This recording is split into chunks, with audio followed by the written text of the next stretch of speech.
এই শিক্ষা খাত নিয়ে কথা বলার জন্য আমাদের সঙ্গে যুক্ত হয়েছেন রাজশাহী থেকে শিক্ষাবিদ অধ্যাপক হাসানাত আলী। তার কাছ থেকে আমরা বিস্তারিত জানতে চাই। আপনাকে অসংখ্য ধন্যবাদ আমাদের সঙ্গে যুক্ত হওয়ার জন্য। আমরা দেখছিলাম শিক্ষা খাতে বরাদ্দ বেড়েছে সামান্য, জিডিপির মাত্র 1.69% এবং ইউনেস্কো নির্দেশিত জিডিপির যেই 5%-এর অনেক কম এই বরাদ্দে গুণগত শিক্ষা আসলে কতটুকু নিশ্চিত করা যাবে, কি মনে হচ্ছে আপনাদের? ধন্যবাদ আপনাকে ধন্যবাদ জানাচ্ছি আপনার এই জনপ্রিয় টেলিভিশনের অগণিত দর্শক শ্রোতাদেরকে। দেখেন, এটি দুঃখজনক, আপনি তথ্যগুলো দিয়েছেন যে টাকার অঙ্কে কিন্তু বাজেটের পরিমাণ ৬,০০০+ কোটি টাকা বৃদ্ধি পেয়েছে, এটি সত্য। কিন্তু আপনি নিজে দেখেন যে আমরা যদি একটু তথ্য দেখি তাহলে ইউনেস্কোর একটা পরামর্শ আছে যে মানসম্মত শিক্ষা নিশ্চিত করার জন্য বাজেট বরাদ্দ জিডিপির ৬% হওয়া উচিত বা ৬%-এর কাছাকাছি থাকা উচিত। স্বাধীনতার ৫৩ বছরে কোনো সরকার কোনো বাজেট এর ধারের কাছেও আমরা যেতে পারিনি। যেরকম আপনি যেরকমটি বলছিলেন যে গত বছর আমাদের বাজেট বরাদ্দ জিডিপির অনুপাত ছিল ১.৭৬, এটা দেখেন গ্রাজুয়ালি কিন্তু কমছে। ২০২২-২৩-এ ছিল এটা ১.৮৩ এবং ২০২১-২২-এ ছিল ২.০৮%।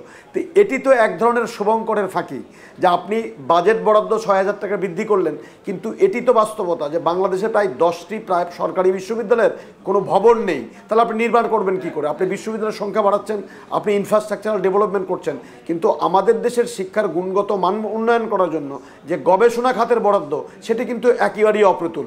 এবং আপনি যে বরাদ্দের কথা বলছেন এখন পর্যন্ত কিন্তু খাতওয়ারি বরাদ্দ অর্থমন্ত্রী বলেননি, হয়তো আমরা পরে জানতে পারবো, কিন্তু এর একটি সিংহভাগ কিন্তু ব্যয় হবে এই বিল্ডিং বা ভবন নির্মাণের জন্য, ভাইস চ্যান্সেলর মহোদয় বা অন্যান্য কর্মকর্তাদের বেতন ভাতার জন্য এবং শিক্ষক কর্মকর্তা কর্মচারীদের বেতন ভাতার জন্য।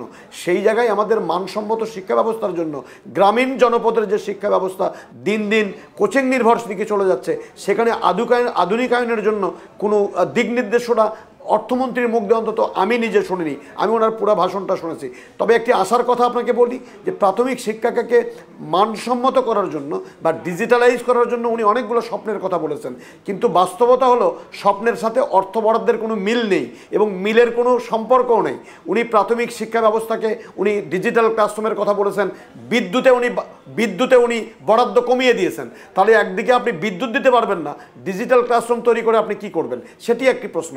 ২ নম্বর কথা, ডিজিটাল ল্যাব তৈরি করবেন, আপনি বলেছেন প্রত্যেকটি প্রাইমারি বিশ্ববিদ্যালয়ে প্রাইমারি স্কুলে 5টি করে আপনি ডিজিটাল ক্লাসরুম তৈরি করবেন, ভালো কথা। কিন্তু এই ডিজিটাল ক্লাসরুম পরিচালনা করার জন্য আপনার যে শিক্ষক, সেই শিক্ষকের ডিজিটাল ক্লাসরুম পরিচালনা করার সক্ষমতা বা সক্ষম করে গড়ে তোলার জন্য কোনো বাজেট বরাদ্দ আমি অন্তত এখানে দেখিনি। এই অপ্রতুল অর্থ দিয়ে এই ডিজিটাল ক্লাসরুমই বা কী করে তৈরি করা হবে এবং এই শিক্ষকদেরকে প্রশিক্ষণ দিয়ে মানসম্মত শিক্ষক তৈরি করার যে প্রজেক্ট, সেই প্রজেক্ট কিন্তু আমরা দেখিনি, হয়তো সরকার ভাবছে।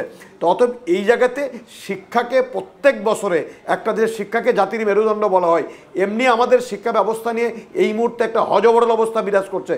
হ্যাঁ, হযবরল অবস্থা বিরাজ করছে।